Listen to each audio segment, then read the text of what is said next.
Anybody who had come a bit late to join in while I was trying to sort out a few things, but I think we should be able to start now.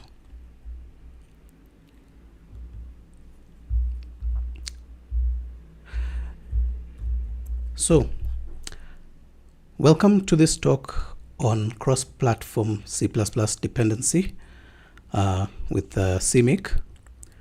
This is part of the CppAfrica Discord Meetup.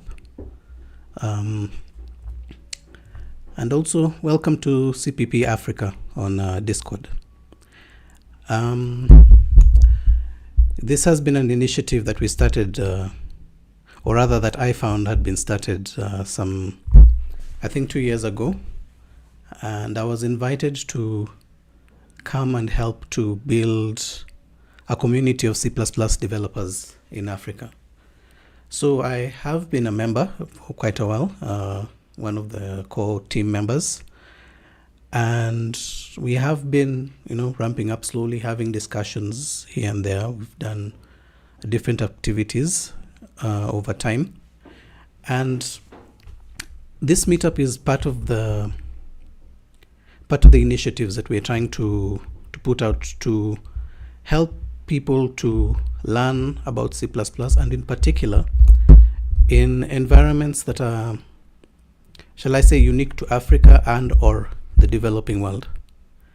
So this is, I believe it should be the 5th or 6th session.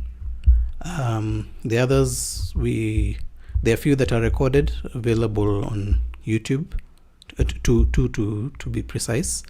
The other 3 or 4 that we didn't manage to record, but those are things that we are ironing out.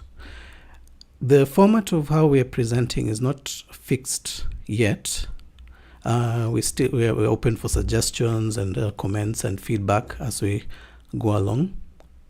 I do apologize for the late start. There's a bit of technical difficulty that tends to come up when you're trying to string together so many things and ideas. So we'll get started. Hello, can you hear me, Mr. Matthew? Yes, I can hear you. We should be starting. Yeah, I already started. On YouTube, it should be okay. Can you hear me?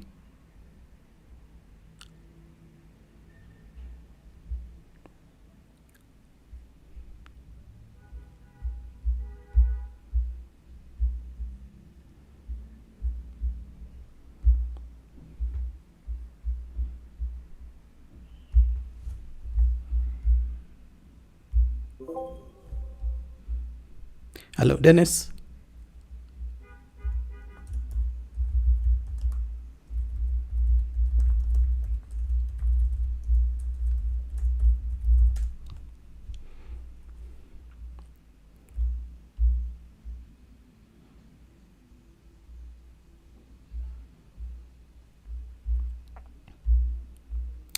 So, the agenda of what we'll be doing today, I'll kind of go over the structure, the certain basics of working with C++. This involves compiling, linking, and types of libraries, which is what we do on a day-to-day basis while working in C++. And that will lead to a bit of a few examples on build systems, and try to give an example of what they're used for and how they help us. And that now will form the foundation of explaining why CMake is important, which is the main purpose of this talk. And after that, I will flow into a few projects that I've been working with to kind of illustrate the points that I have learned thus far, some best practices and some real world problems and challenges that we face when working with CMake, and generally managing dependencies in C++ using CMake and build systems. So we'll start with some basics. Apologies to those who are experienced, but I just wanted to make sure that if anybody is watching this, they don't get left behind. But also, the basics is where the devil lies. It says that the devil is in the details. And a lot of the time, the basics is where, kind of like you may have learned a few bad practices along the way, or you could have missed out on certain key information as in your learning journey that makes working with the higher level tools a bit difficult. So the basics of working with C++. Generally, a C++ program is a sequence of text files, which are header and source files that contain declarations. Declarations meaning we give names to things that can be represented in the memory of the computer. And they're different things with different shapes, with the different behaviors. And we describe those in text form. And using the compiler, that description is translated to machine code, which now can be executed on, say, for example, x86 computer systems like the Intel and AMD CPUs that we use, or ARM CPUs, which are used on our phones, tablets, and now even many PCs are now coming with ARM processors. So there are many types of processors, and the compiler understands the machine code, and we use the compiler to translate the standardized language like C++, which a standard has been established of what you can and cannot do. It's defined very well, and that's what we use to speak to our computers.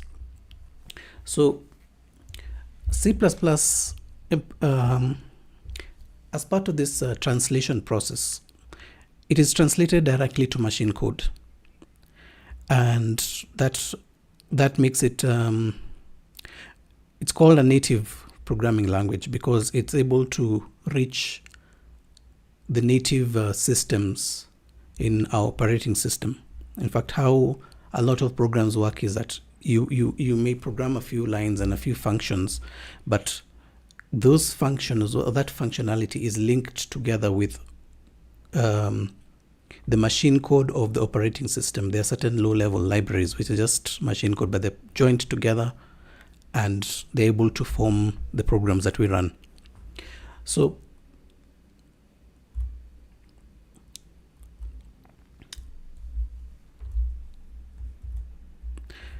in order to run the programs, we need libraries. Libraries are just basically like files stored on the system that contain machine code. Yes?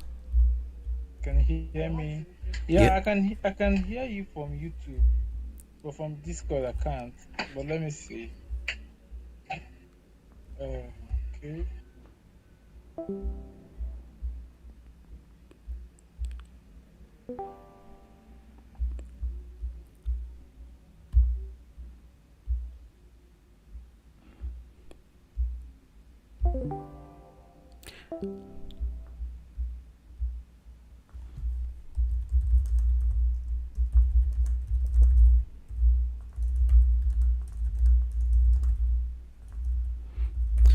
For those listening on YouTube, I apologize for the break there. Those on Discord, my audio is not able to work there, but we're pressing on YouTube. So I was speaking about dependencies, and I mentioned that when we write whatever program that we write, it's generally linked together with libraries, which are bits and pieces of machine code which have already been compiled. They are programs of other people, lower level programs, for example, in our operating systems like Windows, Linux, the Linux kernel, and the like. We get to work with those subsystems or those systems in our operating system using libraries which we link to or communicate with using things like the shell and other means of inter-process communication. So there's two types of libraries. There are static libraries and dynamic libraries. I'll first speak about static libraries, and what happens when it comes to static libraries is that when we compile our source files, well, say with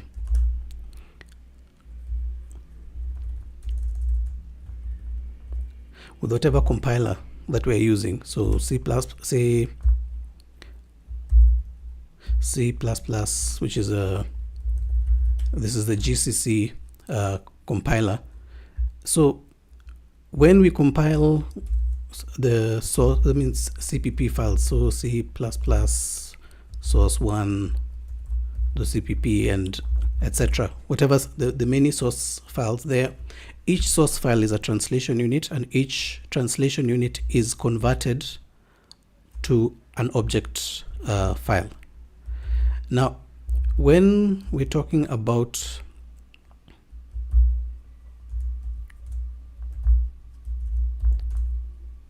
when we're talking about static libraries,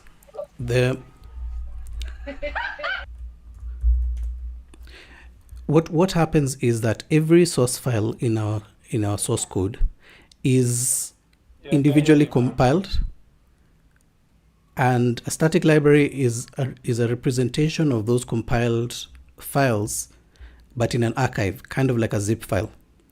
And different platforms represent this in a different way. For example, I'm on Linux right now, and there is a folder which happens to have a library called libc engine lib, and I can look at what is in it with some special commands like that, and that now has listed and shown me that there are all these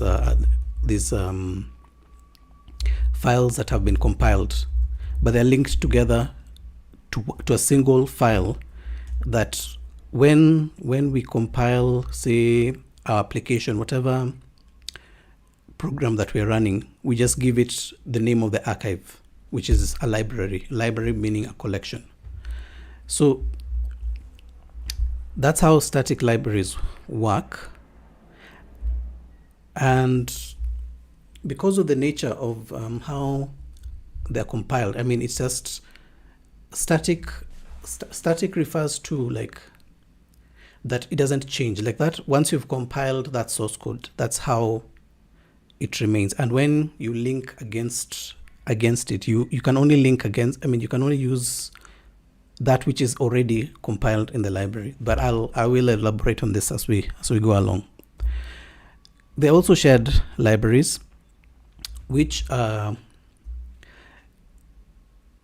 it's a representation of the same concept, but in a slightly different way.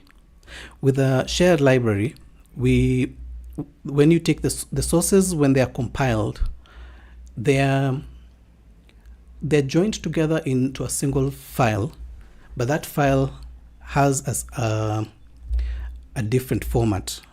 And let me see.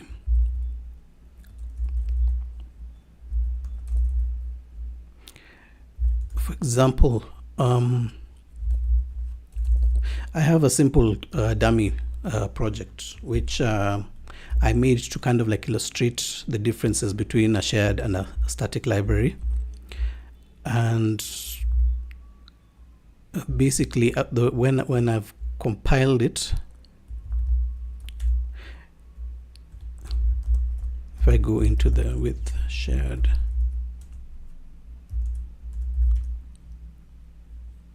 so these are the sources. This is just kind of like what has been compiled into the library. Just a silly example, just one function that prints a statement. That's all that is in there. But if I go to where it is built, some moment. I haven't built that particular.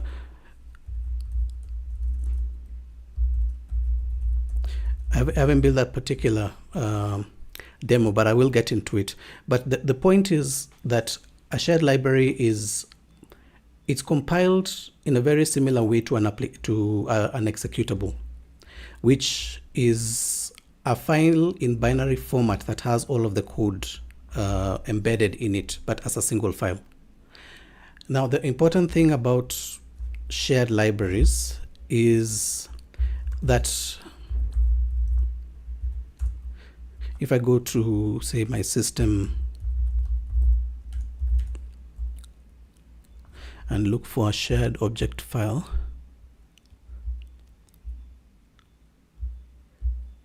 the point is that the shared libraries are meant to be, they're defined in a way that they're not joined to an application when you create an application.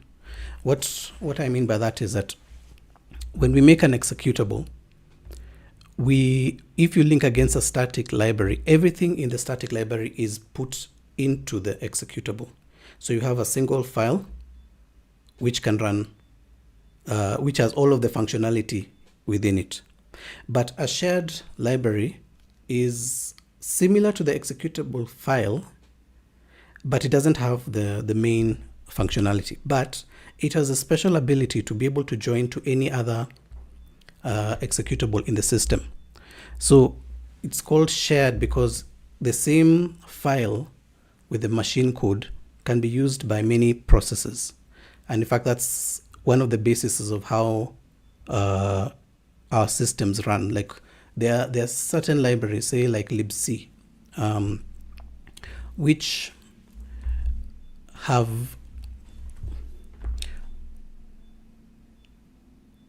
foundational to the operating system, but it's a single file, and every process, almost all processes, will use the same shared object file. And the way that works out is that shared object file sits in one place in memory, but the other processes are able to use it to read from it, and that helps us save a lot of memory. So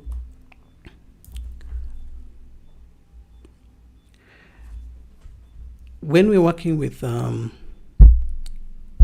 think, just give me 1 minute. I seem to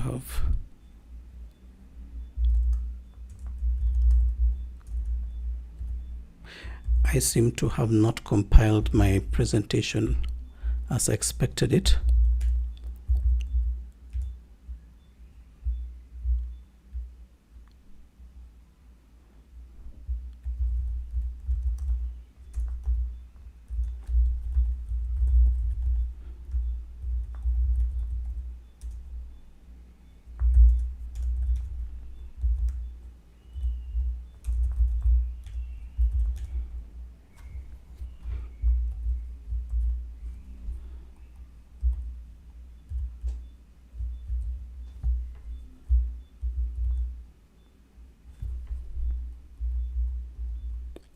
Okay, so anyway,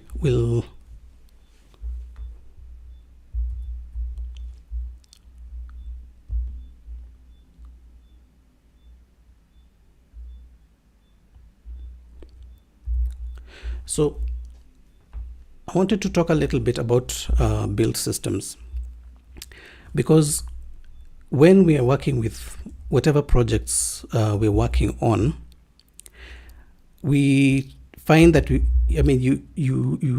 make a meaningful project, you actually end up with a lot of source files, and the process of coordinating between these source files can be very difficult.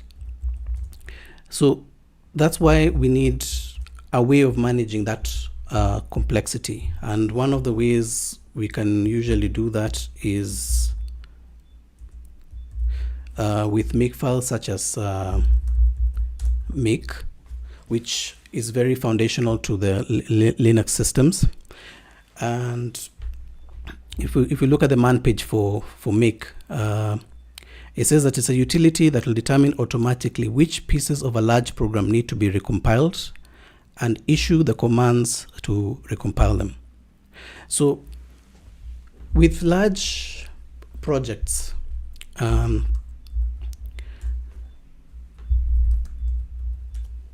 we usually have to link to many dependencies, even dependencies from the system, dependencies from other places, and the command line can end up being very, very large, very, very long, it's very tedious. And you end up even with problems of, what comes before what.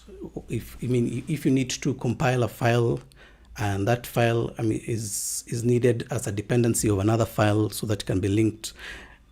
If it's not done in the right order, you're not going to be able to coordinate that.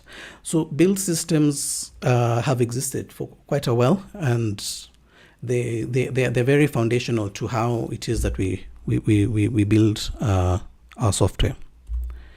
So CMake it's a tool to manage the building of source code. And what that primarily means is that CMake helps us to describe our system, whatever we're trying to build, but in a declarative way. We just declare, say, I'm going to create a library, and these are the source files. These are the dependencies. Figure out how it's going to be done. And how it does that is that you give it a description of what it is that you want done, but it goes into the details of how that should be done. And the how is usually orchestrated by what do they call the build system files. So CMake is like a language that takes a declarative description of how a program should come together, what the files that constitute the program are, and how to put them together in a build system, so that as you work on it, if you make any changes, the build system now is able to pick up the slack, so to speak. So it's commonly referred to as a build system generator. That's, in fact, if I'm to put it into one sentence, like what exactly is CMake? It's primarily a build system generator. However, it does do other things. So how it's used, as I mentioned, we create a declarative way of describing our project, and there's a special file called CMake lists.txt, which we put at the base of the base directory of our project. And usually it starts off with CMake minimum required. Like there are different versions of CMake. It's actually quite an old project that has been evolving over time, similar to how C++ has been evolving over time. So at the heart of it is there are CMake commands. It's a text file, which it's kind of like a script. It's we can call it a scripted language. I mean, we run this CMake command, and it reads this script and executes the commands one by one by one. So that's pretty much how, I mean, the CMake, how we work with CMake, so to speak. And generally, the main idea is that we have a source directory which has the CMake lists file, and we have a directory where the build system that we will be using to build the actual software is written to. And the other features which I'll get to, like installing, but just primarily the primary thing that CMake does for us is take the sources and describe the build system for building up those sources. So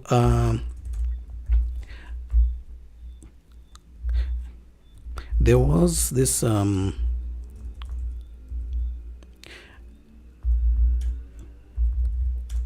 it's like a dummy demo, but this is kind of like CMake lists in action. Like I mentioned, these you give it like a version, like the minimum version that you support. In this case, I'm supporting version 4, and you give it a project, and with the project you give it the language that you're targeting. There's a few languages that CMake does. So each line here, as you can see, there's a name and like a function call syntax. So CMake executes its functionality through these commands, and commands behave in this function like syntax way. And as you can see, so on line 5 here, I've got an add subdirectory command. And if I go to the listing, there's a subdirectory called with shared lib and with static lib.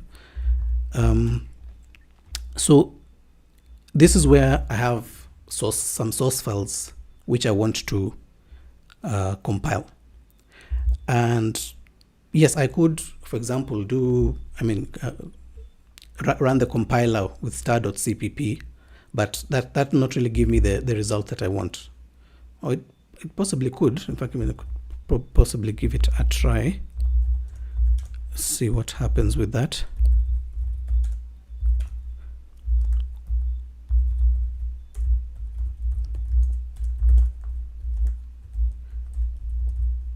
If I go into the with static lib, if I do g++ star.cpp, yeah, it doesn't.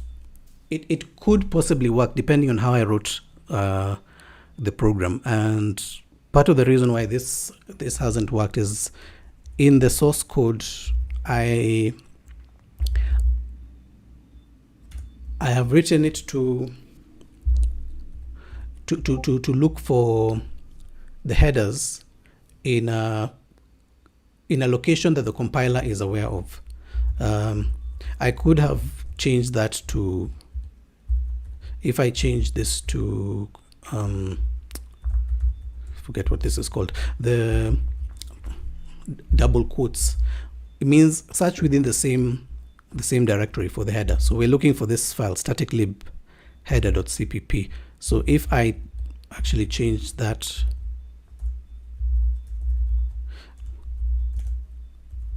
and try that again, it actually does compile. It does what you'd want it to do.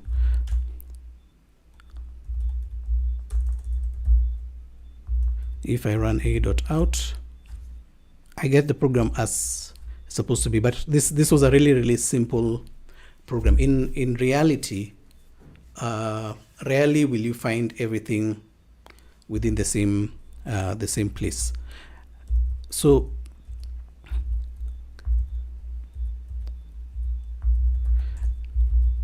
the reason why I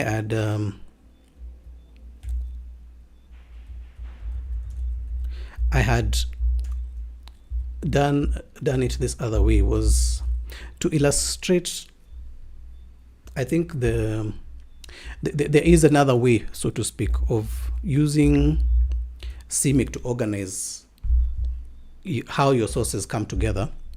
And when you do it that way, in this particular case, I'm telling CMake that within this folder, this is a CMake lists file in the subdirectory. I mean, this, remember, there was this statement of add subdirectory with static lib. So when we go into the static lib, this CMake lists file within is executed, and you can see it has different commands. And one of the major commands is this add executable, which tells CMake to create a runnable program and use the with static main.cpp file as its source file. As you can imagine, generally there would be very many source files in a real world project. And the other thing that we've done is there's another statement called add library. Now a library, in this case, I've told it to create a static library. A lot of the time, this static state variable is not usually included, but the point is that there's a way to control whether you want a static or a dynamic library. In this particular case, I've set it specifically that I want a static one, and I've added some source files to it. But here on line 8, this is a newer way of stating that when using this library called static lib, I'm creating something called a file set. This is a newer feature of CMake. File set headers, and generally there should be like a parameter here called base directory, and the default of that is the current directory. And what that does is that it tells the CMake system that when compiling files from this in this folder, or when, for example, compiling, say, static lib source.cpp, or any files that are linked to us, that are linked to this library, look for the headers in this particular directory. So generally, this error would go away just that I'm not yet orchestrated. But so from this particular folder, I could create a build system. Let me do it right here in a folder called builds. So I'm running the CMake program now. I'm running it from, actually, I need to move a directory up. So when I run CMake in a directory that has a CMake lists text file, it'll process the CMake lists file. But generally, the way the CMake command works is that you can give it a directory of where to build. So, for example, build this in builds. It'll create the directory automatically. Source this particular directory or another directory that has the CMake lists text file, meaning that you can run the CMake from anywhere. But if you happen to be in the same directory, you can omit, like, say, the source parameter. So if I just tell it, okay, build, create a build system within builds, you see there's a new directory called builds. And if I go into that, now this is I'll call it like a parallel representation of the source file. Now this is the build file, and we mentioned make. So there's a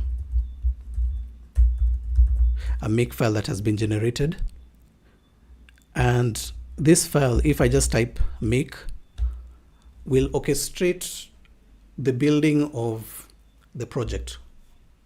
It'll go, it knows how to look at the files based on the structure that had declared in the CMake lists file. It replicates that using make files. Some time back, there are tools for creating make files based on templates which are much older. Things like autoconf, but those are like just Linux-based tools. CMake happens to be cross-platform. So within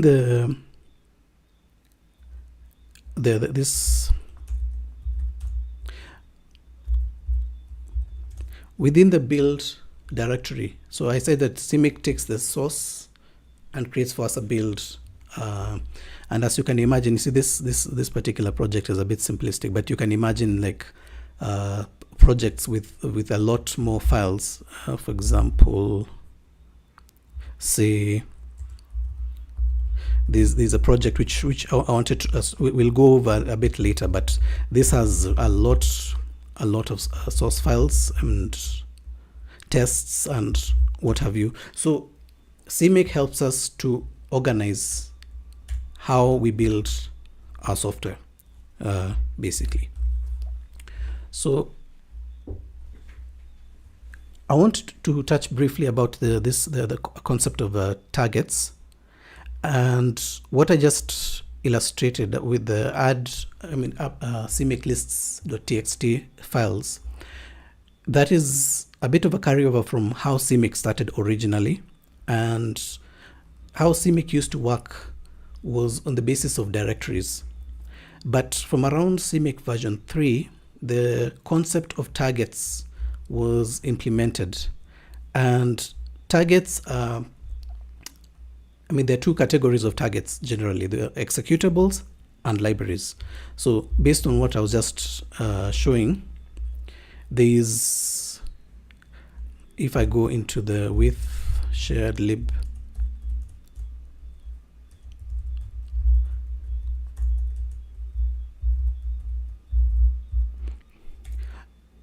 you see, so we have an executable, which is something that can be run, but we also have a library, which is now just a collection of whatever source code is in your libraries. And same thing here. So there's a library, shared lib, and an executable main with shared lib, aptly named. So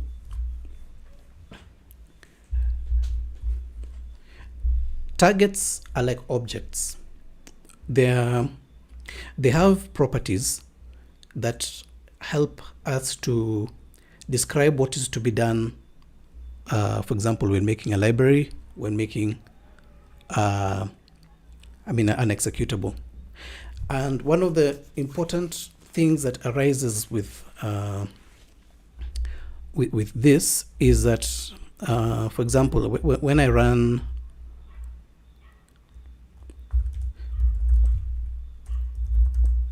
when I compiled this dummy project,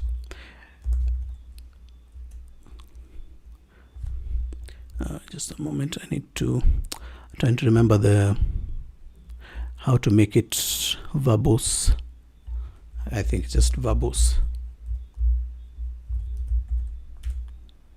Yeah, so by selecting verbose, basically it describes all of the actual commands that are used in compiling even just that simple program. And for example, if I'm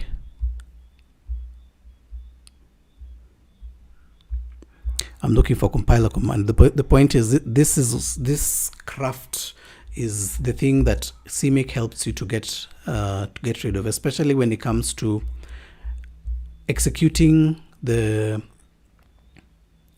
compiler, because the compiler has a lot of flags, and a lot of the time the flags have to do with like linking of libraries and where to find the libraries and where to find the what are they called, the include files. So it's generally a lot of tedious work. But with targets, we get to compartmentalize what is needed for each particular say executable or library, and that helps us to organize what needs to be typed. Now there are other ways, and I mentioned that there used to be like the make files, or rather there still are the make files, but there were other ways of generating the make files with configure and the like. But sometimes when you're dealing with many dependencies, you get into a case of cyclic dependencies where what you're depending on depends on something that maybe is also depended on by 5 things. So each of those 5 things will add, if you just add every target's dependencies to the command line, it become unmanageable. But targets and CMake and targets helps to organize those flags that are generated transitively. You see, like the dummy project I was just illustrating, we're only talking about one library, but libraries depend on other libraries. It can get quite complicated, which is something that we'll get into as we go ahead. Now, once now we understand that CMake deals with targets, meaning libraries are targets, executables are targets. We have a special command called the target link libraries command. And this is the primary tool that is used to connect one target to another. It is where we express and say, I depend on such and such a library, or yeah, I mean, a lot of the time, yes, we do link to libraries, we don't link to executables. So this is how we express that relationship, and CMake is smart enough to help us to figure out, even compatibility between flags, like which will be illustrated as we go ahead. So targets in CMake behave a bit like objects in C++, but the way that they're described is very similar to how we get to do objects in C. So if you look at the CMake commands, for example, once we create a target, I mean the commands that create targets actually are just add library and add executable. So once we have the name of a target, then we can modify its properties by passing it as the first parameter to commands like target sources. As you can see, it's aptly named target sources. Then it has this notion of public. It has the notion of private, and what that amounts to, the public. I'll first of all start by saying that there's the storage and then there's the behavior, kind of like similar to the way objects work in other programming languages. So targets have properties, which are just variables that are associated to those targets. The public, or rather, there are private properties and interface properties. Yes, and it can be a bit confusing, but the core point is that when storing properties, they are either only in the private or the interface section. But there's three types of behavior when, for example, you're specifying properties in the commands. There's private, public, and interface. So interface means only external, private means only internal, public means both. But that's general now when it comes to the behavior when in the process of setting. So these properties are what are referenced by CMake when generating the build system, and the private properties are the properties that are used when compiling the target itself, say the library. So when the library is being compiled, whatever private properties, and when I say properties, I mean things like include paths, target libraries, macros, and the like. So those are what are required to build the output of what the library that you're using. But as we now know, targets can depend on each other. So what is in the interface properties is what will be used by anything that is depending on my library. So I could have maybe declared a certain macro that is required for using my source code. So that would be in the interface property, that whoever is using my library and using my header, the build system will be able to know these are the flags that are required. So the reason I've gone into all of that is to clarify that what is in the private properties are also referred to as build requirements, while what is in the interface what are referred to as usage requirements. What uses my target? What uses me as a library? So I mentioned that the private properties are what are used when compiling a library or an executable. And I mean, that's basically what I'm trying to get at. I'm trying to touch on the types of targets that are available. Binary targets are targets that actually create a library on disk. There's a compilation step involved in them. But we also have other targets that are not necessarily compiled targets. We'll call them pseudo targets. These they don't have private properties because there is nothing being compiled. But generally, we set the interface of these kinds of targets, and they get to be used by those that are depending on our library. And an example of this would be header-only libraries, which don't have any sources, but they are a bunch of headers which now are expressed as a usage requirement that you use this interface. I mean, this header-only library. This is where the files are stored. So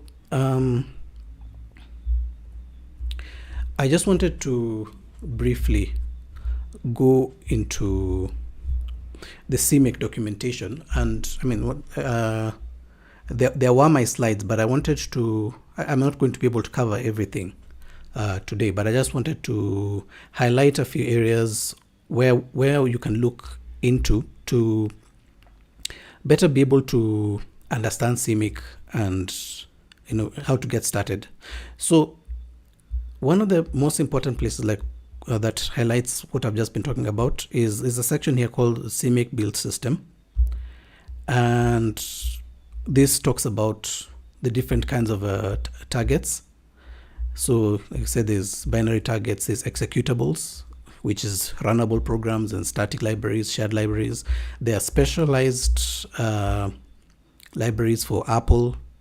There are object libraries, which are very similar to the static library, just that the result of compiling, or when you compile the sources in this target, they're not put together in an archive like in a static library, but they're just stored as a group of files, like naked files, so to speak, which can now be used in by any target that wants to link to us. So there is the notion of the commands that work on targets, which start with the target keyword. And there is also, now I wanted to highlight where you can read a lot more about the pseudo targets, the targets that they can be used in the CMake system, but they don't have any compilation targets. One very important one is the imported target, which is used to describe where you can find libraries that have already been compiled. Say, for example, in your system files. I'll get back to this in a bit. There are also things called alias targets, which is it's kind of like a reference to another target, and interface libraries, which I mentioned, like header-only libraries. So there's no compilations, just a group of files. So the other thing I wanted to touch on, based on, on how to like know a lot more about CMake. So that's a CMake build system. Something that you can go over later is the notion of commands.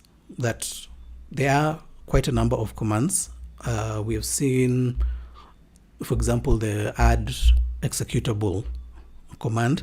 There are other options and the ways of using them, but the general point is that there's a section dedicated to commands that you can execute when running.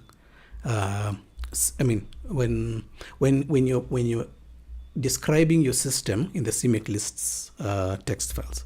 So this is where the commands are documented, and it can be quite extensive. For example, the target sources that I used to add source files to a target has quite a number of options, things like file sets,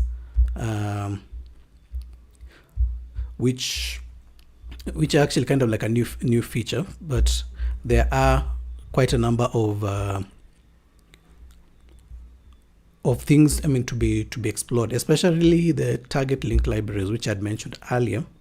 Is very important to kind of like get familiar with.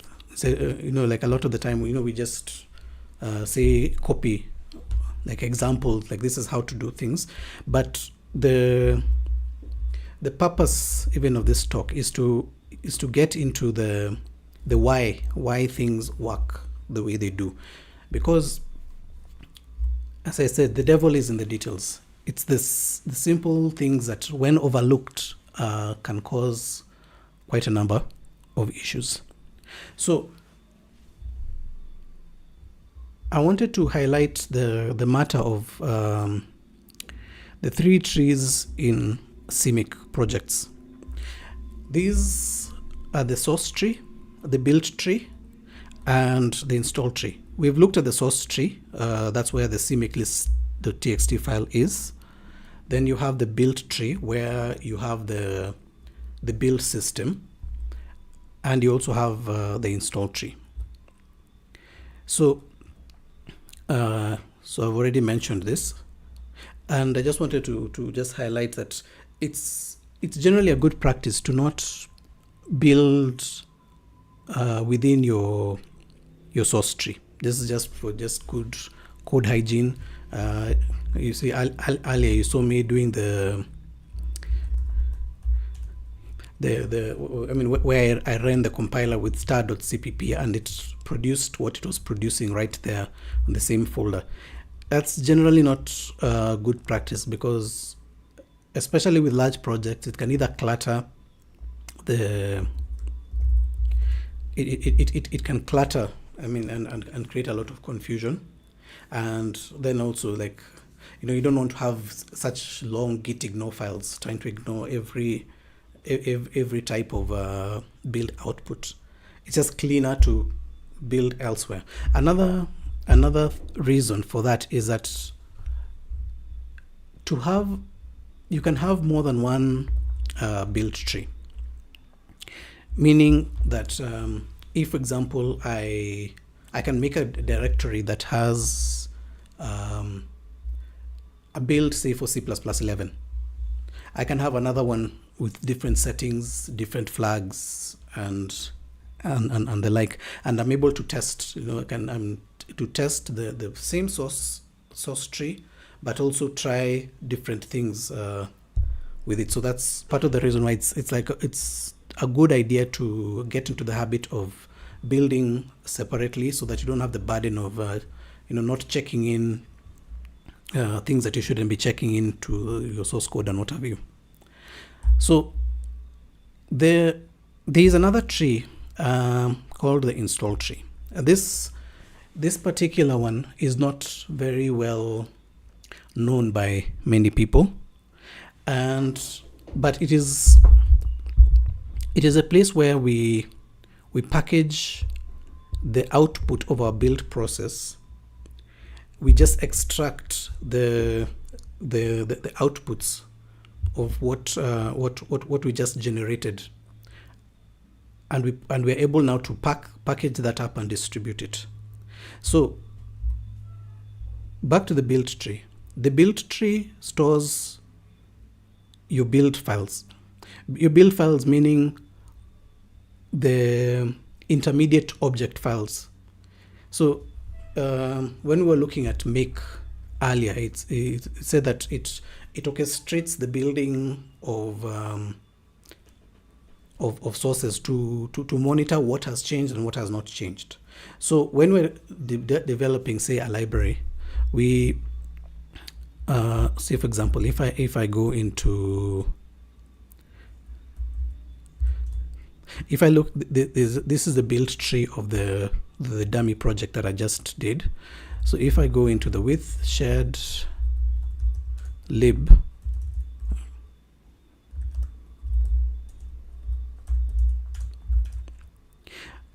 you can see, so this is the output of that step. But there's a folder here called CMake files.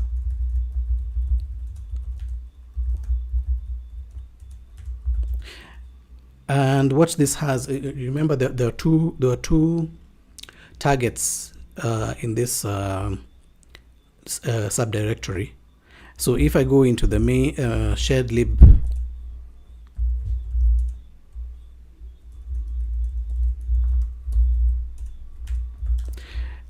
you see that all of the object files that are generated in the processing of the source files are stored here.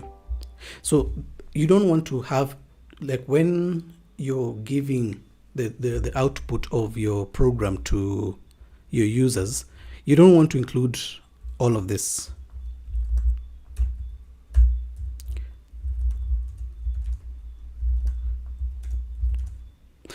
What you need to give them is the main outputs of what you are developing. And a very important bit when it comes to that, the install tree, is the part of what is distributed in a well-designed CMake or well-specified CMake project.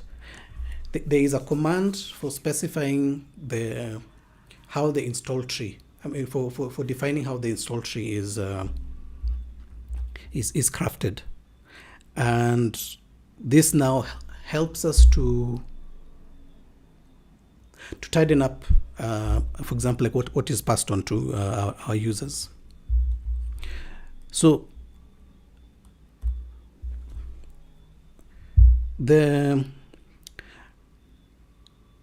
I want to now dive a bit deeper into the issue of dependencies. And there are a few ways of getting dependencies into our project. One of those ways is obtaining them in source code form. You can just copy maybe the source code of whatever project you're trying to work with into a directory within your project, and add, use add subdirectory to include it as part of what is processed in your project. You can also do this with Git submodules. I mean, you can copy it directly, use Git submodules, but the end result is that you end up with something that generally would look like this. Let's say you have your main project CMake lists file, then you have your libraries, whatever dependencies, as separate subdirectories. That's okay. I'll get into the advantages and disadvantages as we go along, but the core point is that real world projects have a lot of dependencies and have a lot of source code that would be needed to be used. And on top of that, you get into a situation where, for example, like, say if you just go into GitHub and you find a project that you find that, okay, fine, I want to use a certain project. That project might also have other sub projects that are, I mean, and once you do git submodule dash recast, it could go several levels deep, and you end up with quite a big bundle of software that now you have to compile. So it can be very big, but there are reasons to go this particular direction, which we will get to. So I just wanted to just touch on that for now. But we also have binary precompiled dependencies. So these are projects. These are the install trees of other projects that have already been compiled but have been passed into us. So, for example, let me just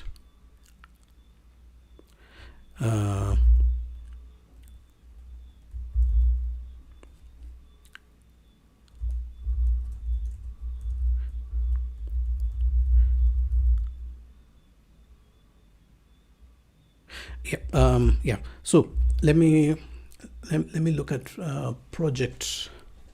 I'm looking to my system repository. Say, I'm trying to think of a small project. Say Cal. Okay, so within my system, for example, I have Cal installed, and if I look at the files within Cal has these are files that have been bundled together as the package for Cal. Somebody out there on the internet has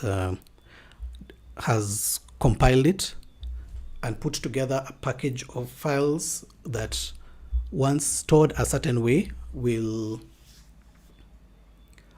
be able to be used on another system. So, for example, this is a list of the files within that Cal package, but as have been installed within my system. So there is a binary for Cal. These are all of these. You can see users, share man. Those are what are they called? They're called. These are the documentation files.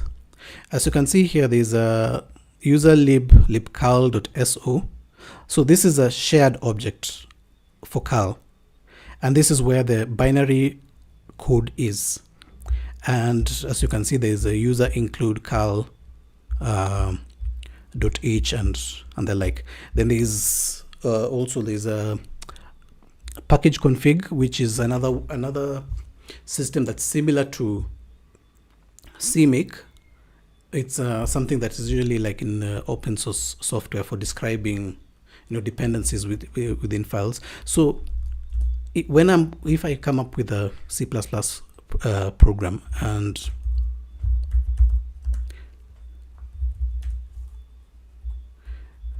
I can link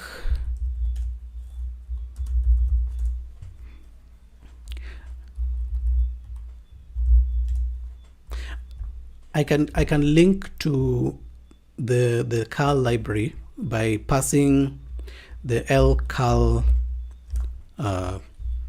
parameter to it, and the system knows how to find the library and or rather this package config works a bit differently from CMake, but it serves a very similar package. So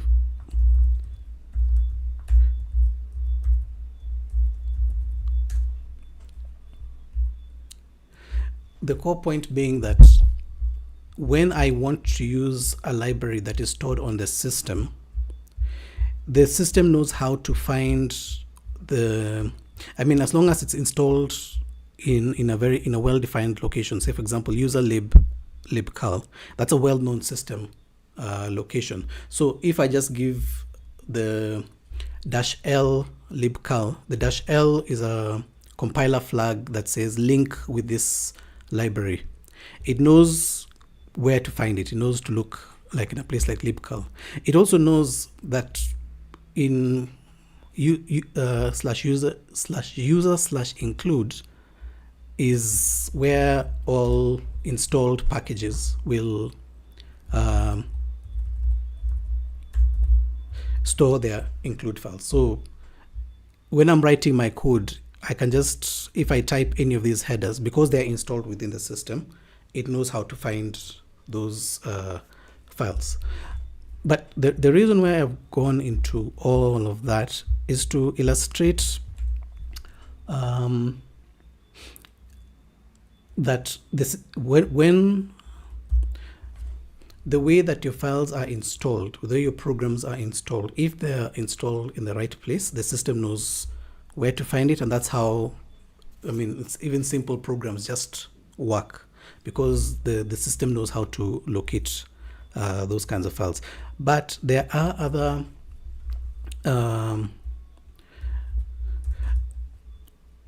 I mean, apart from, for example, like what I just use libcal to illustrate my point. Let me see if I have, say, format installed. Yes, so I have the FMT library installed. This is a project that I know does have CMake files. So there's a convention for within an install tree for describing how to use or how to use the library. So in the FMT library, as you can see, okay, everything is included in /user/include. That's how it has been packaged. But there's a folder here called userlib. In the lib folder, in the subfolder of CMake, you can see there's a FMT config version and the like. And these files are, if you package CMake, if you use CMake correctly when generating your sources, I mean your libraries, there are commands to generate these statements. And if I go into, say, the CMake FMT targets.cmake, you'll observe that yes, this is a CMake file, like the CMake lists file. It has CMake like commands, but very importantly, it has targets that describe how to use the library. So, for example, when FMT is packaged and it is sent off to, say, wherever you download it from, you can see this file here, this CMake, FMT, I think targets.cmake. It has the command add library, FMT, shared, imported. So what this is, I think you recall in the when we're going over the CMake build system, is that there are the binary targets, which means we are compiling, but there are also suited targets, of which one of them is an imported target. So when you package your software, I mean, in the purpose of the install tree is a tree of files in such a way that when you pass it on to whoever is going to be using your software, it is packaged in a way that they are able to use it. And in that case, your target becomes an imported target. So I just wanted to point out that in the build tree, I mean, if you go to the build tree, in particular, yes. So there is a command, for example, in Linux that that is used to give us the dependencies, the system dependencies of a certain file. So for example, this main with shared lib file is an executable. And it prints two statements, this printed from the shared lib and just another, which is these are functions that are just implemented as we're playing along. So the point is, this when you create when you link an executable against a shared library, there is a section of the library where there is a library of expected shared library object names. So for example, this executable links against some Linux FVDSO, that's some low-level library. Then this libshared.so happens to be like this library up here, libshared.so, and you can see where it's stored within the same folder, but it's for the program to run, it must know where to find that dependency. So the point I'm trying to get at is that when in the build tree, we know very well where things are, but in the install tree, it's not that simple, because we don't know where how and where your programs are going to be installed, or rather, it's not obvious because it's going to be run on a system that is not your system. But this is just something that it's good to be aware of. Now, the reason why I've gone to all of that is to point out something, that where possible, it is better to have, to use shared libraries that are installed on the system, because one, they've already been compiled. You don't have a lot of the craft of the object files for generating, as we've seen in the build tree. They are compact. They just have exactly what you need to work with them. Where the headers are, where the libraries are, that's it. But so that's the ideal way of obtaining your the dependencies.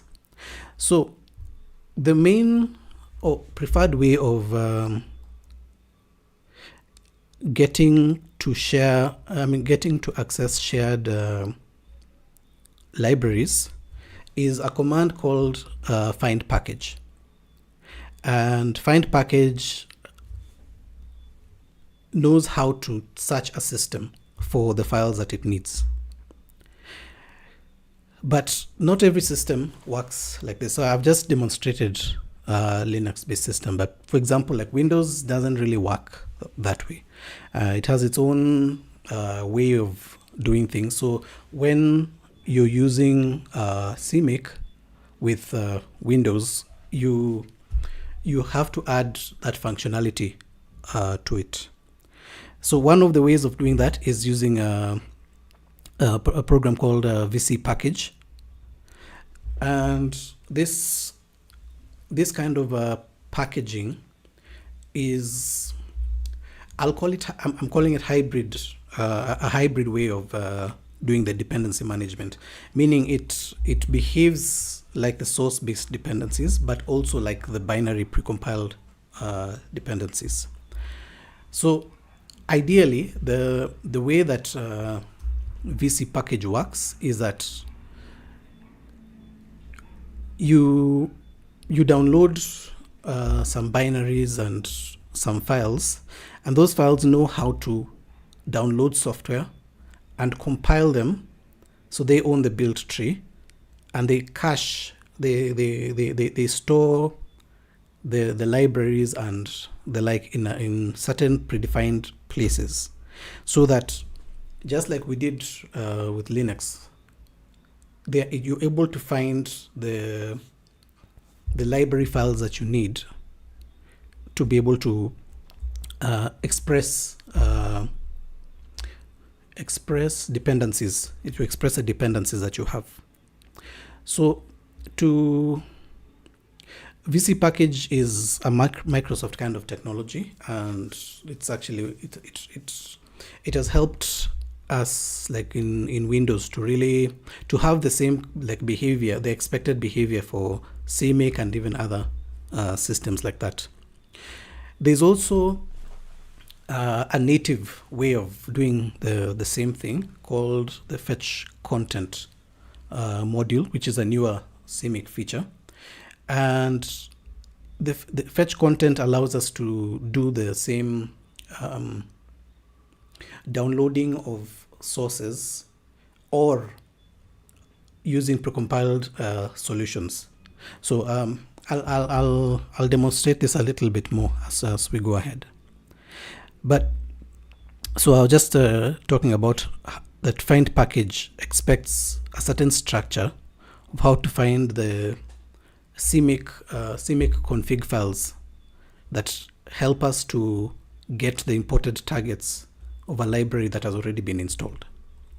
And so, for example, on Linux, the /user/lib is a well-known structured directory for where to find those kind of files. I think even macOS which is based on Unix, operates like that. But macOS also has other dependencies. I mean, there's a program called Homebrew, which works very similar to VC package in that it creates a special place in the system that it manages, and it allows people on Mac to be able to download various kinds of libraries. I think some of them are already precompiled, so you just download them compiled, but it installs them kind of like in a separate place. And when you use find package, you should be able to track down where your libraries are, where your headers are, where the configuration files are. So just based on all of that, now the heart of what I wanted to talk about, and I had mentioned this at the previous meetup, was I was working with a project on GitHub. It's by Jean-Philippe, who was with us last time. I don't know if he's with us today, but this is a project that has, it's a Vulkan-based rendering engine. And I've been using this project just to play around and to learn how to deal with shall I say, like more like a real world type of project. But this project is I'll say it's a lot older. It's probably been existing for quite some time, and there's how they chose to implement it. I think it was originally an OpenGL project. Then now over time they've migrated onto GitHub, and I think I would encourage anyone to have a look at this project. It's a very well, how do I put it? And I like the teamwork, I mean, behind it, and how they've built it up and how they work together, and how it's a good demo for working with Git. Like for me personally, I know I don't do much of Git except just making records for myself, but like working with other people and coordinating with them, it's something that I've actually come to learn quite a bit while being involved with this project. So the point was that this project uses Git submodules for its dependencies, and this is how, I mean, it's something that they've been doing. So generally, to compile it takes a lot of I mean, you have to download all of the submodules and compile everything. But I mentioned that yes, it is expensive, so to speak, but there is a purpose to it, because when we talk about like using actually I'm looking for very specific, I'm looking for the externals CMake file. Yeah, so these are the sub modules that it does install, and you have to compile all of these and the like, and this is all done using the add, I believe it's add subdirectory. Yeah,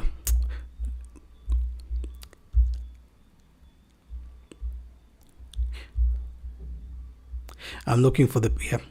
So the the external libraries are downloaded and they are compiled, I mean, one by one, and their targets are extracted and what have you. So the thing about doing it this way is control.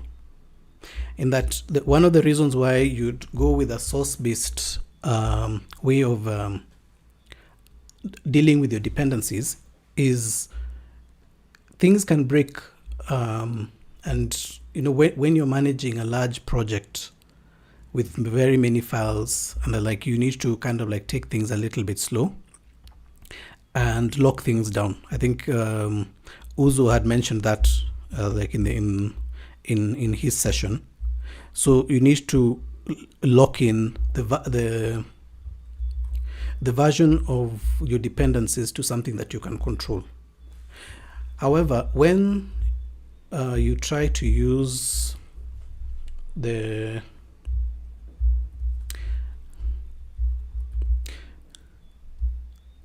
called the fetch content, the not fetch content, but find package command, it'll find whatever is on the system. And the problem with that is that different versions of different operating systems will have different versions of those libraries, which can be a bit tricky. So you generally don't know what your users will be having. So in order to control the experience, you'd have to to lock down the version of what you need and the dependencies. Using Git submodules is a way that many people use to specify. You check out. The way that you do it is that you express it by checking out a certain version and only moving the version of the submodules. Now you're relying on Git submodules to express the dependencies. That can be a bit finicky. In fact, if you're not really good at Git, then you find whatever you checked out sticks that way, and it's not easy to move from what has been installed in the first place. But as you know, software does evolve over time. So you'll find that sometimes using Git submodules, or if your dependencies use Git submodules, they tend to be left behind because you're not using like what is, like, say, the latest and greatest. So I just wanted to touch on now at this stage. I mentioned that it's good to get to know the CMake documentation, and in particular, for example, I talked about the build system where we get to know the type of targets and things like that. But now that we understand the targets, we can now move on to the issue of using dependencies, and which is kind of like what I've been talking about. So I encourage you to it's on the first page. It's actually one of the first things. So the introduction, there is a using dependencies guide. So this is where we get into like find package and what it needs and the like. So for example, I mentioned that there's the CMake knows where to look. So they say that the preferred way for a third party to provide executables, libraries, headers, and other files for use with CMake is to provide config files. So these are shipped with the package, as I mentioned. So they're usually stored in lib, CMake, whatever the package name is. And there's a very specific procedure for looking for those files. So this is the preferred way of doing it. So just like I was showing earlier, that it's important to have an idea of what is in your /user/lib CMake So all of these are packages that are stored. So if I look at, say, Vulkan,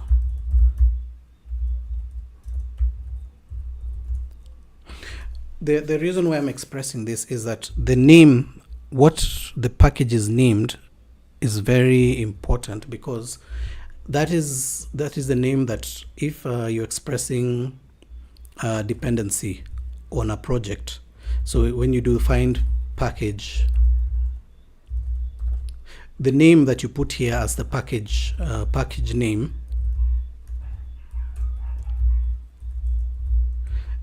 is very sensitive. It has to it needs to match what is stored on your file system. So generally that is like the same, it's that name is established by whoever has developed and packaged the software. But when, for example, you're trying to, if for example you know that I mean you know about, say, FMT. Yes, I know it's called FMT, but I don't know how to type, find package, like what name do I use to describe that I want this particular software to link against it. So the name before the name of the folder, or the name just before config, is what you would use in the find package command. I say that because it's actually something that when I was working on some project, I can't remember which one, but there's a project I was working on, and I needed to express what my dependencies would look like. So I needed that to be able to work with the find package command. So I mentioned that so find package is a preferred way of doing that. That assumes that things are installed within the system. The find package command has some attributes that you can add after them. So for example, here we say, you can say just find catch 2. And even the reason I was actually talking about the issue of the name is because of this things like capitalization and the name needs to match the way that the library is stored on the file. So for example, like say gtest, yes, you could have an idea that, yes, I know I have Google test installed on my system,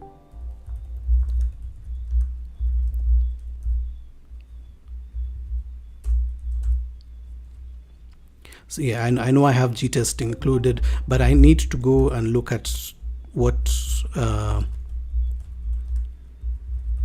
how the config file is specified. So as you can see here, it's capital G, capital T. This spelling is very specific. So when you're doing find package, it's good to look at where you know your files are installed and look at how the config file is specified. So that's how the find package would work, and that's how now you express and say, I'm going to work, this is how I'll find my dependencies. So I just wanted to mention briefly that there's this thing for the configure files is called the configure mode, but there is another mode called module mode. This one is older. This is something that started that CMake introduced a lot. I mean, it's for certain libraries that have not been configured with CMake, but CMake has kind of like found a way to describe how to use those libraries. So I think I'm looking into the package for CMake. There's a section that has files that look like find I think underscore library name.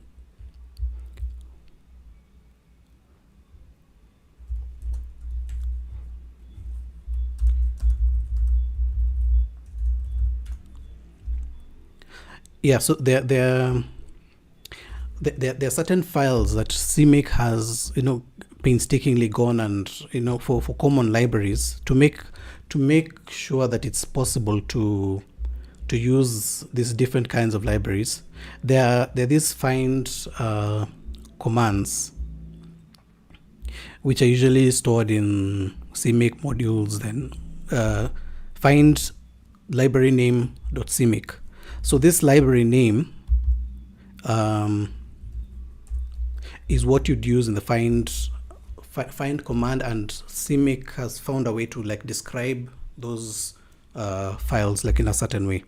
So the reason why I've gone into all of that is it's important to know how the dependencies work. So earlier I'd mentioned about the install tree.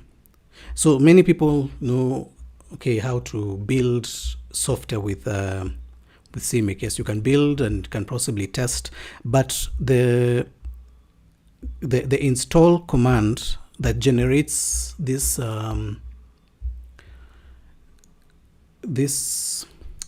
config files is not as well known, because you have to there are some commands. Let me say CMake commands.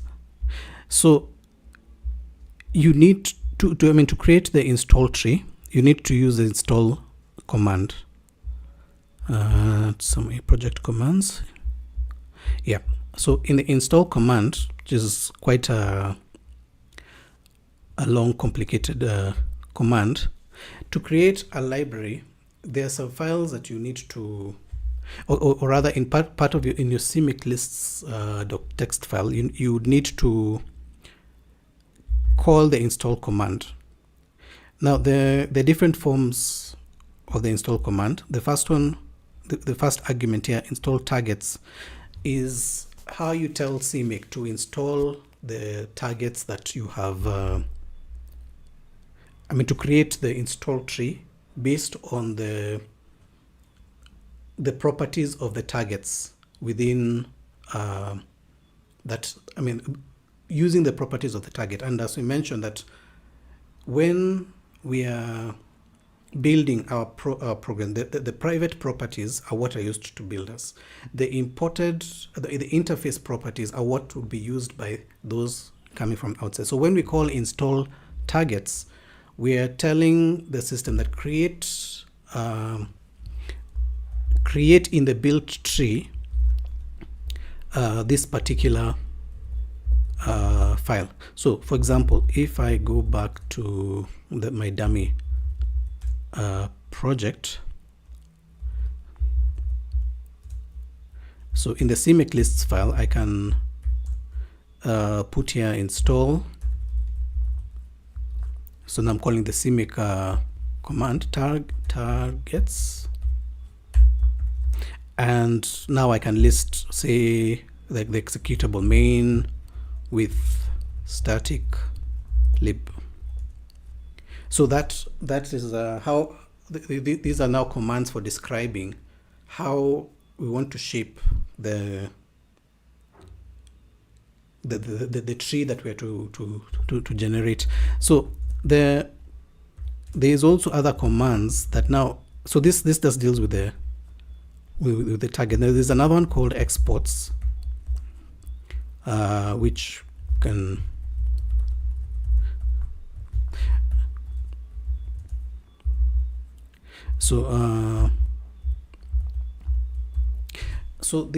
using these commands, we get to shape what our install tree will look like. And the reason why I'm mentioning this is that not many people get into this particular stage of how to package your library when it's ready for other people.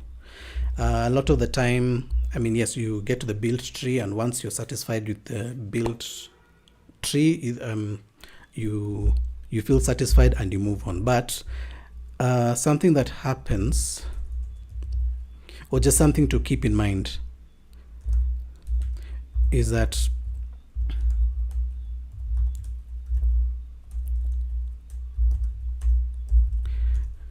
so say I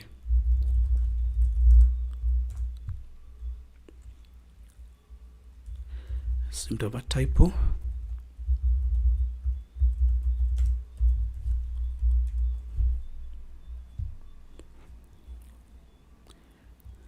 So yeah, so I think I need to give this a destination.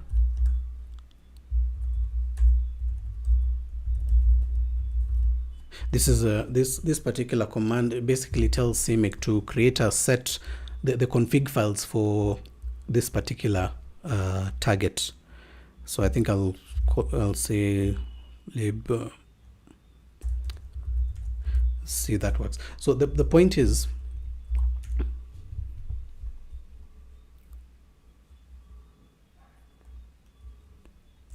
that there are install files that help us to craft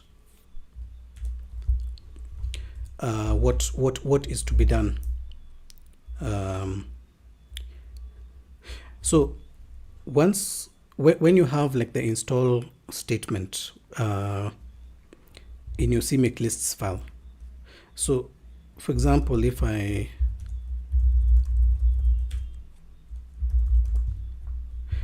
run CMake -- install and builds,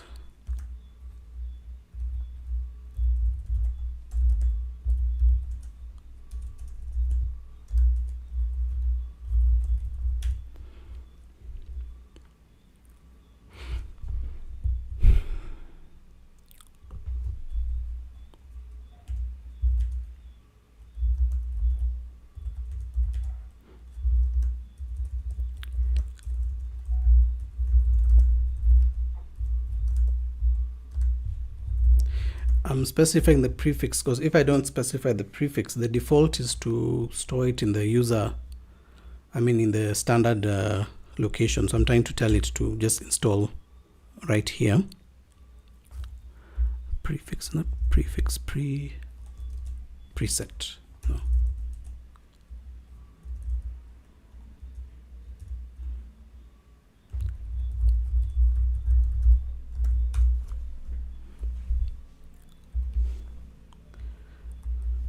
Sorry, I'm doing this from memory. So the yeah, prefix was right. So basically I've told it to create the install tree within the same folder.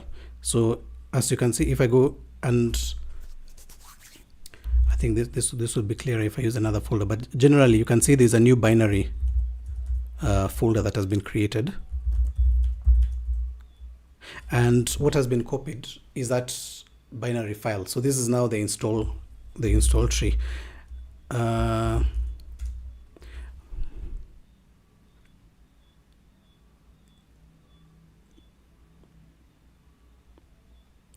so this the reason why I'm going into all of this is that in the install tree,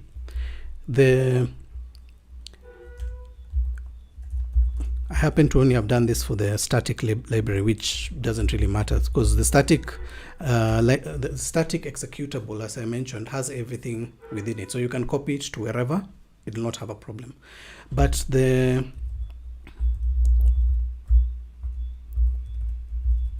if I do that with the shared library,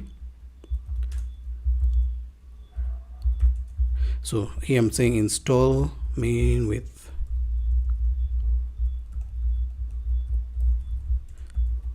so the point I'm making is that, you see, the install command when generating, when working on your CMake configuration, which you said is it's an expressive thing. It's a declarative.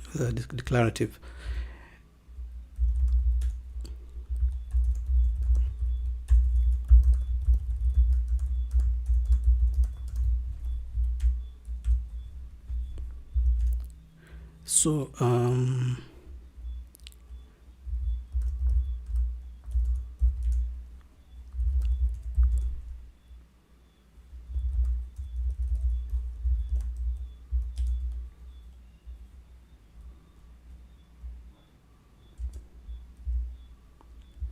I think I need it doesn't updated automatically. Like what I just added was not added automatically. So what I'm trying to do right now is I'm trying to I'm trying to compile the, or rather to set the install target for the shared library, because it's something I want to demonstrate when it comes to that. So I think I need to just run make.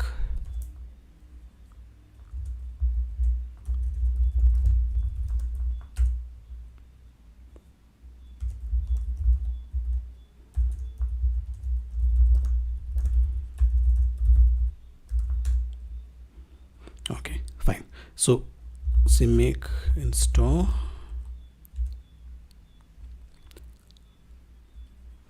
Okay, so I think now if I go to the binary directory, I should have both files. Let me see if the shared one will work.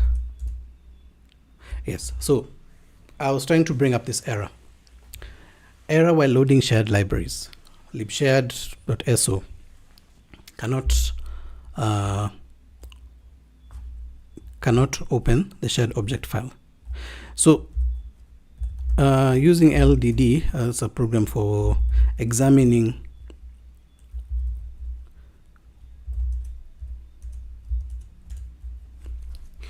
a shared library to get its dependencies, as you can see, it's not able to find the shared object for libshared, which is the target that we just I only installed the executable. So if I go back to here, so in this install targets command, I can add the target for the library, which is shared lib.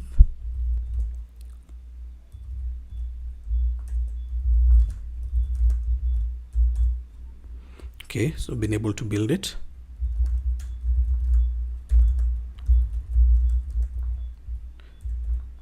So the I happen to be using the same prefix because of time, but generally this would be another location. And so if you now look at the directory structure, you can see that now there's a binary directory and a lib directory. If I go to the lib, I'll find my shared object. And if I go to the binary directory, I'll find, okay, like the two, just like before. Let me see if it still can't find the libshared. So ideally, if you just express it this way, or rather this is the challenge that comes up with the precompiled binaries, is that with the shared libraries, you need to express where the system is to look for the shared libraries. So I think that's usually in this LD library path environment variable. So if I do LD,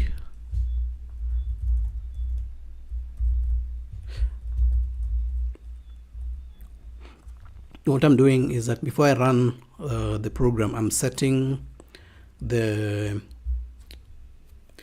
where the system is to look for this shared library files. Now I think I can do main.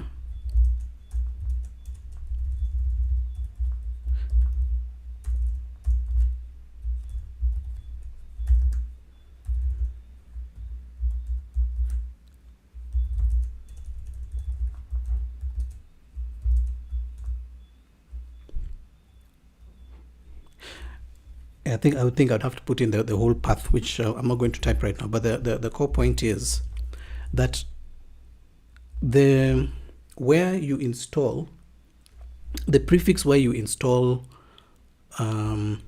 your, like when you're running CMake -- install. As I mentioned, CMake, you see there is a command. It has different modes. When you run it without anything, it looks for, it's in configure mode, meaning it look for the CMake lists file, the current directory. If there's no such file, it's not going to do anything. But when you want to build with CMake, and when you say build with CMake, what you mean is you're using CMake as the way to access the build system. You use dash dash build. Then to manipulate and to work with the install tree, you do dash dash install. And if you run it without any say without the prefix, without telling it where to look or where to install, it'll usually install in a directory that is known to be like a system directory. So for example, if I go back and I do sudo CMake install this, so it it has installed these files in the system directory. So now I can do main, as I can do this even from anywhere, and it'll go. I mean, it knows where to find main with. I need to remember to go and delete these after lib.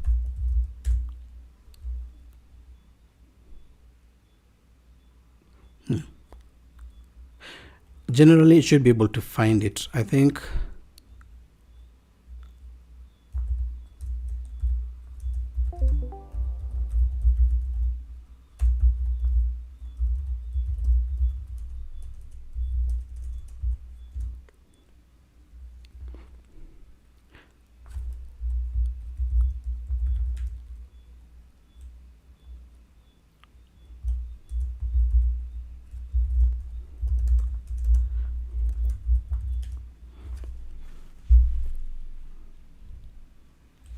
so. I think I would have to look more into that. But the core point I'm trying to make is that you need to be aware of the three trees and be mindful of where it is that you're storing things. That's when you're working with shared libraries. So these are the challenges of dealing with shared libraries, that even if the files are smaller, they can be very tricky to deal with. So that's the main thing that led me to do this talk, is a challenge that I found when working with a few projects. I mentioned Uzo's project the last time, and Uzo's project in particular, not that I'm criticizing, it's just it highlighted something about the way the systems are structured. I mentioned that there is a VC package. The VC package is something that can be used to access or to create a Linux like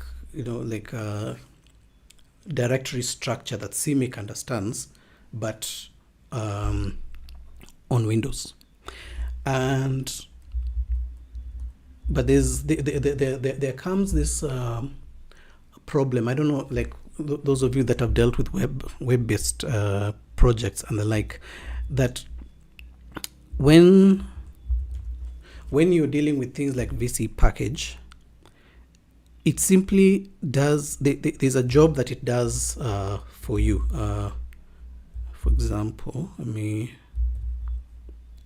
this is an SSH, this is a Windows system. I've gone into another system, and this one has VC package installed. This is,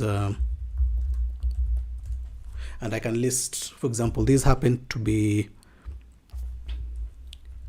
various libraries that are installed in my VC package installed, and these have been installed in a, I'll say, in a common VC package happens to be script based. It's something that is like, it's like a hack essentially, and what it does is that it stores up,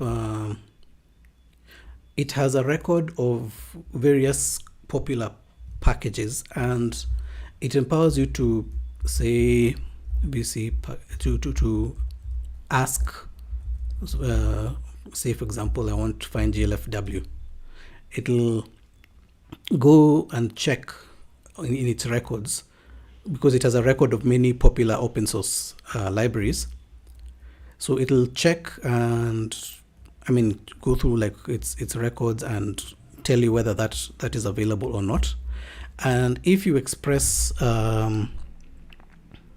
say that you want to install something, say, let me say VC package cal. So I happen to not have had cal installed. So what it will do is it'll do a lot of what you would do for yourself, meaning it will download the files. It's currently downloading. It'll extract them, extract the archive, build it. It also has stored. It's actually, a VC package also. It happens to be a Git. There's a Git repository for it where there are some hacks that have been introduced to ensure that different, even open source packages are able to work seamlessly on Windows. So right now it's going through the whole process of configuring and it's like creating a build system. Then it'll build the build system. So it's currently using Ninja. Ninja just happens to be another build system. I think I'll call it like it's the most cross-platform system. It's actually what I personally would use in my projects. And the point is that I mentioned that this is a hybrid way of doing things. So right now it'll have there's a directory that it's managing somewhere within itself. It'll build there, but it'll also install to a certain location that when you run find package, it knows how to find the files that are there. And for large projects, something that you find is that now, because it has to download the source and compile it and store it, I think, okay, I haven't quite found, I think I was reading the document, I was skimming through the documentation for VC package, and they state that the selecting of versions, I think, is a bit restricted. There could be a range of versions that they could support, but it's a bit limited, which brings us back to the point I was making with the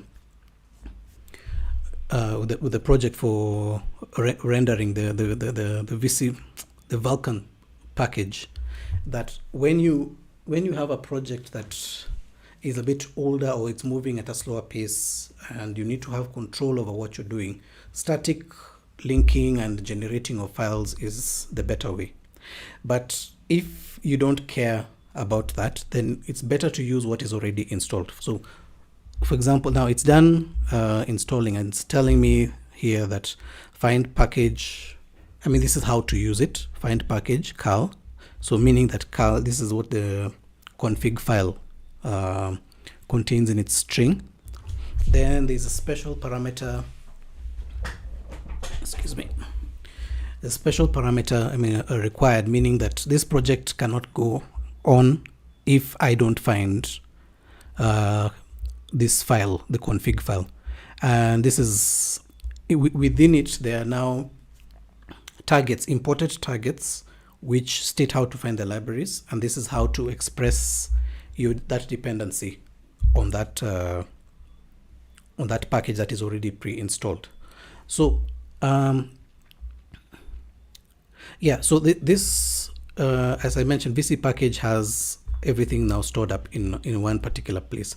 So I mentioned that there's a problem with things like node modules, and VC package also has inherited that disease, so to speak. And this thing it's also something that you find if you've ever worked with .NET. There's this NuGet package manager. It has the same problem in that there's a way of specifying your project that you can either specify that you would like the globally available libraries, or you can specify that I want a very particular version, so to speak. So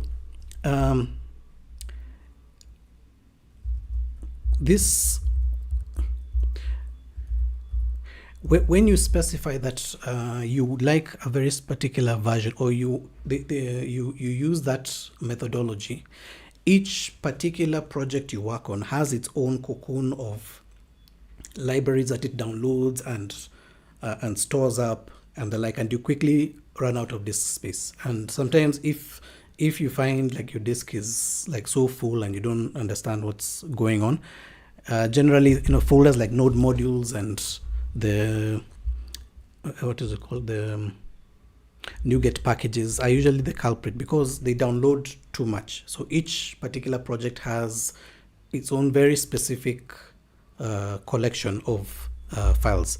So there is a file called vcpackage.json which tries to give us that convenience of specifying what your project needs and some of its configuration settings and the like. And what vcpackage will do with this file, if you type vcpackage install on a project that has this file in it, it'll create within your build tree a whole it'll download, compile, like just do that whole process, and that's on a project by project basis. So this is very similar to what happens when you use source the source code way of getting dependencies, meaning you're downloading everything, you'll compile everything, and yes, there is an element of control, but it does have a cost. So ideally, then as I mentioned, like VC package now, once it has stored that, it still uses the find package methodology, just that you need to tell it where to look.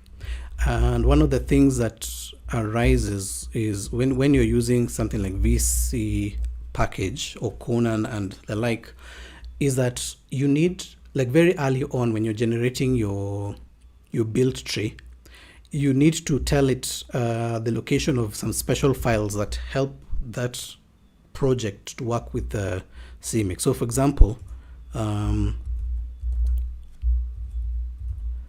let me see if I'm able to, no, I'm not able to do that there.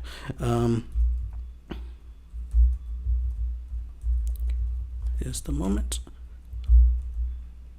Well, okay, so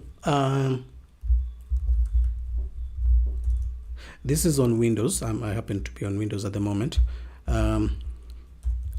I just wanted to point out certain characteristic of CMake, which I learned just a little while ago.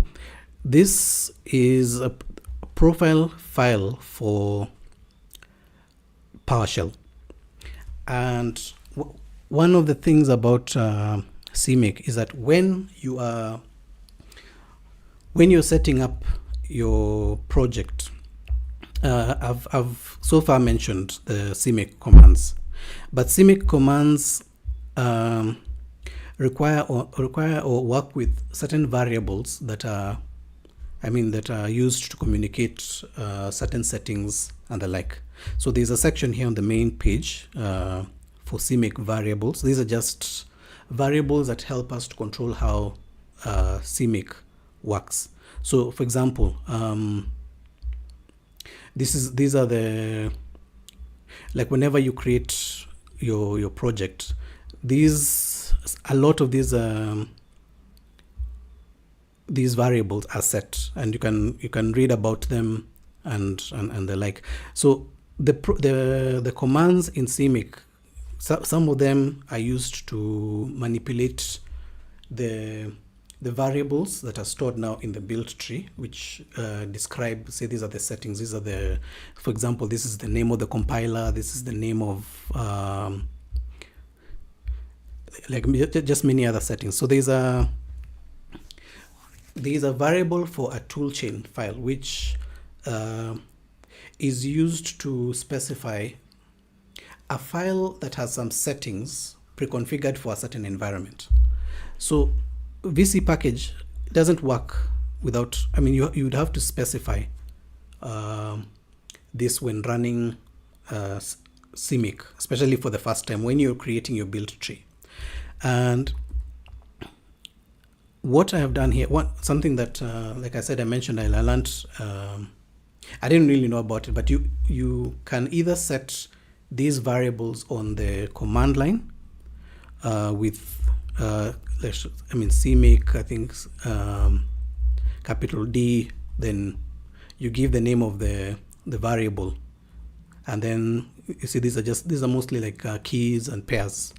So off or one, off or zero is like a negative negative value. But this is how you set up how things are to be controlled within CMake. So what I was illustrating is that without the toolchain file, things like VC package wouldn't be able to work. So this happens to be where I've installed VC package. It's something you just download from GitHub, and you run a few scripts. Then you just need to point your path to it and that kind of thing. So the point I just wanted to make almost in closing is that it's possible to set variables like, say, like the CXX standard. Say, for example, if you want, that your project will always use, say, C++20, this is a good place to set it. In fact, I was watching a few talks. By some people, who are involved in CMake, and generally the variables that start with CMake _, it's generally not a good practice to set these in your library or in your CMake project. The main idea being that whoever is going to be using your project, whoever is going to be building it, may have, these variables are used to express when you're creating the build system. So your users would generally use these to express maybe like a certain requirement, or like maybe that they have a weird compiler. These are what they would use to set that. So if you set it within your code, it causes issues, so to speak. So ideally, when a lot of these are set automatically based on other projects. So for example, like the system that you're on, that is determined by CMake when it's it can read what system that it's on. But there are many things. This is how you kind of like communicate with CMake.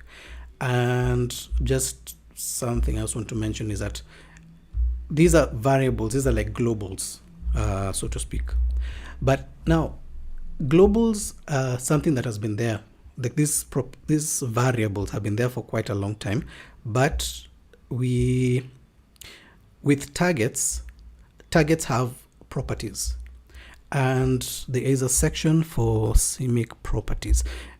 I'm just pointing these out in terms of like places to kind of like pursue, to read further.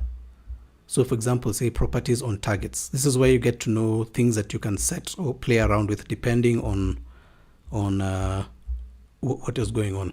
But something that you'll notice is that a lot of these properties on targets have a CMake _ CMake _ like, for example, let me see if it's listed here. So CXX standard. So the CXX standard, this is now for a target. You can set specifically that I want this particular target, meaning a library or an executable, to have this particular project. But if you don't set it, this setting is initialized by the CMake, the one with the CMake _ prefix, which is the global. So most of the time when you create like a target, it just takes properties from the main system and internalizes them. But the thing that I learned is that the main CMake version, if you don't set them, or rather you can set them in your environment. So for example, like if you have common things that you're ever using, say for example, like this, the CMake toolchain file property has been set in the environment, and this is now, the profile is run every time you log on. This so this now makes it easy to develop. So I just wanted to point that out. This happens to be my, as I said, the PowerShell profile file. And something that I just wanted to mention about it is the first two lines here. So this import module, this is a PowerShell command. It sources, or it imports a module from Visual Studio. So this is Visual Studio 18, which is the most recent one. So it imports this DLL. If you don't know, that PowerShell is very .NET heavy, but generally what that means is that these two commands make PowerShell now to be like a fully versioned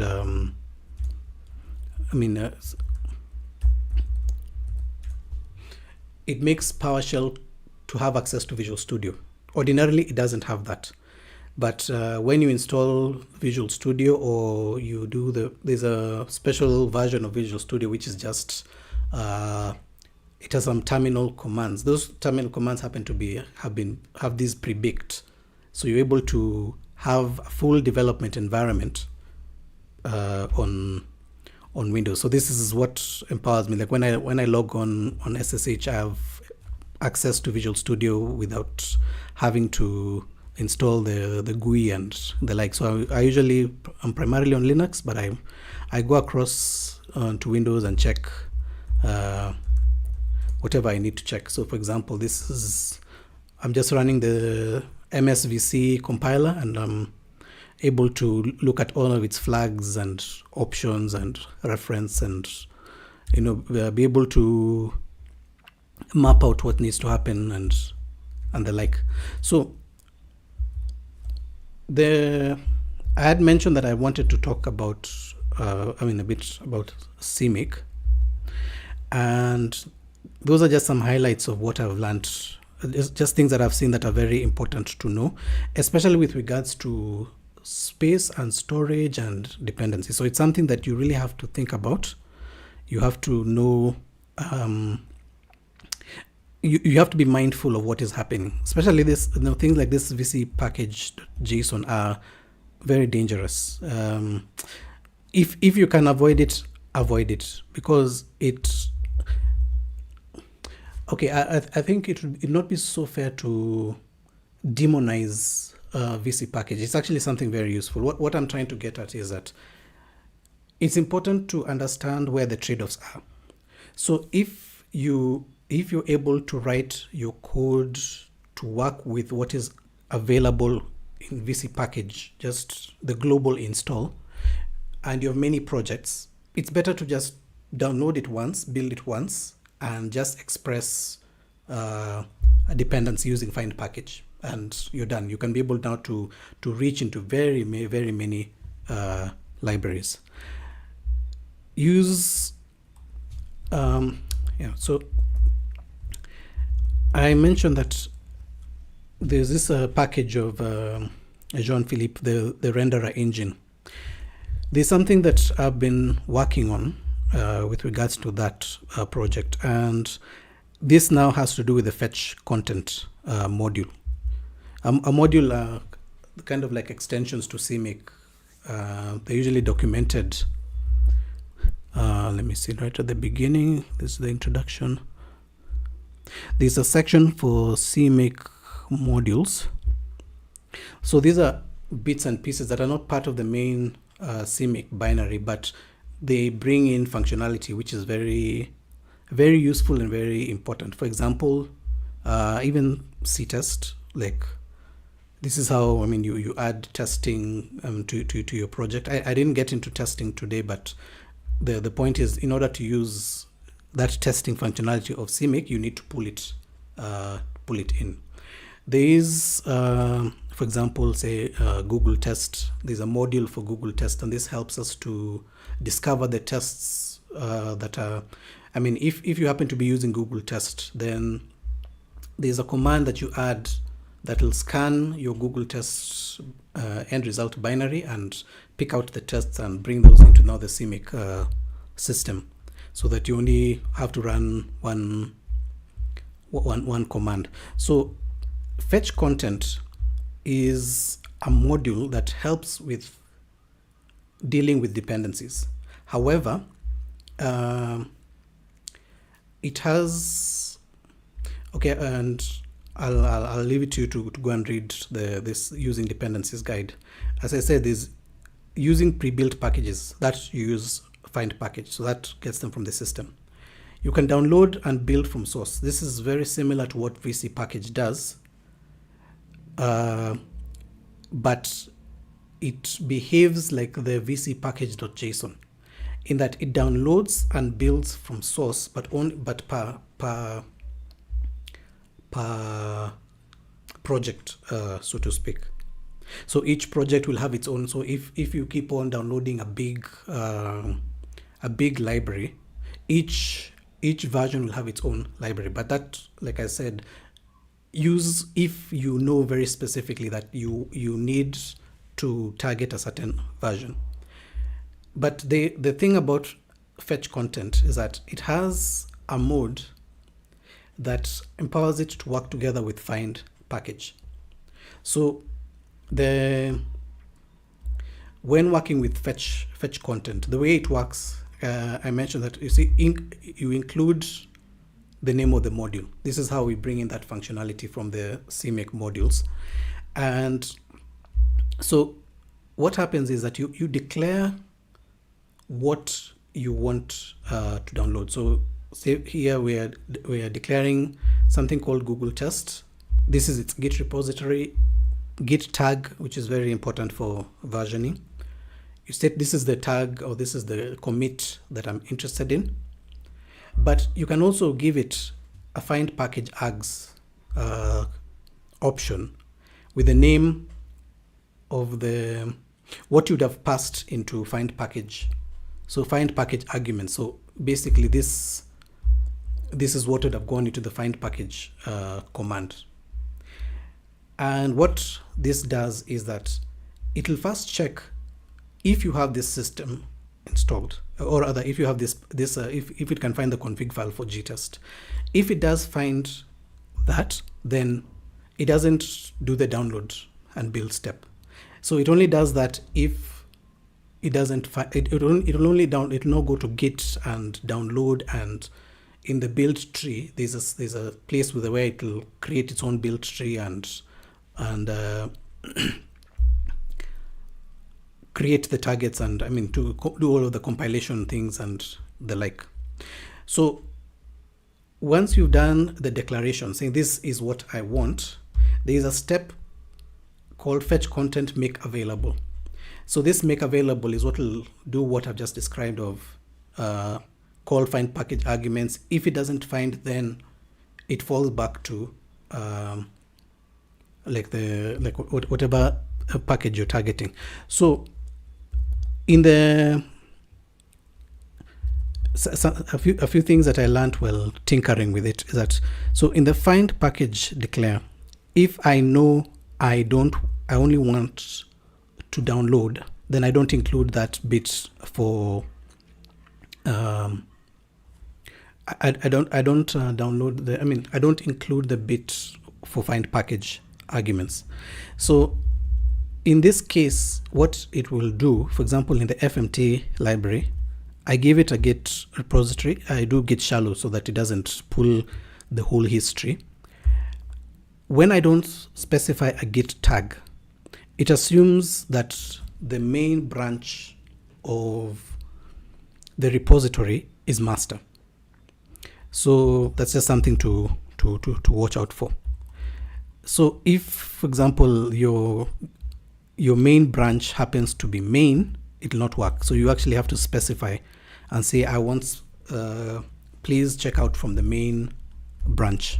So this Git tag is where you get to control the version of what you want. So for example, in this project, The current versions of Vulkan are 1.4 point something, but the code currently works as 1.3. And if you've ever dealt with something like Vulkan, it's a lot of code to transition.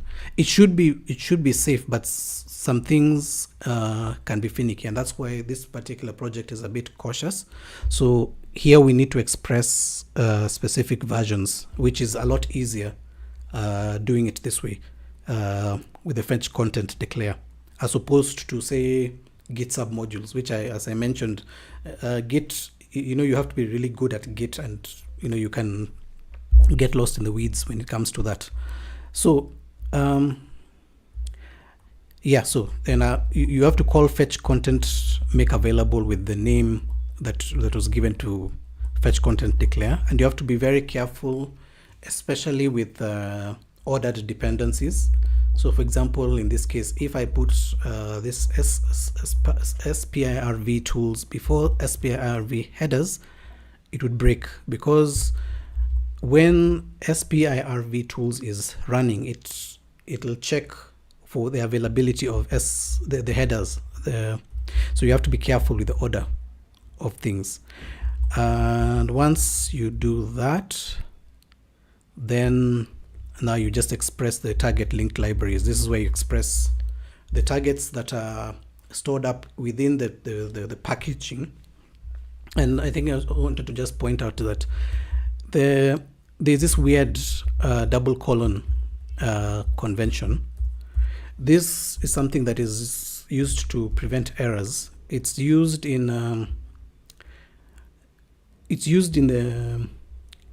the configuration step of many packages. And what happens is that this is an alias to the imported target, but when it's spelled this way, this double colon ensures that we get things right, because the target linked libraries command is designed to work with older systems. And if you look at the G++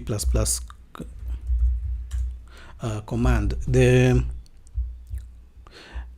the way we specify that we want to link against a library is using the -L, the -L flag.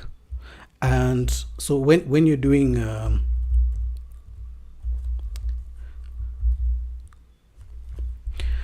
for example, like this std_uuid, if it doesn't find a target as it's generating, it'll just add that to the build flags. Like, okay, you've put in a name that I don't know, but then I'll just add it -L, whatever you've added, if it doesn't find a target. So there's a convention of using this double colon, this namespace and item, which is usually kind of like done by the install command when we are expressing how we want the build tree to look like. That is usually created at that point. There are more details when it comes to that, but I'll not go into that now. I think in the interest of time, I do believe it's we've had a good session thus far. That's what I wanted to talk about concerning CMake and dependency management, things to look out for, especially the decision of where you get your dependencies from and the implications of it. So that will be it for today.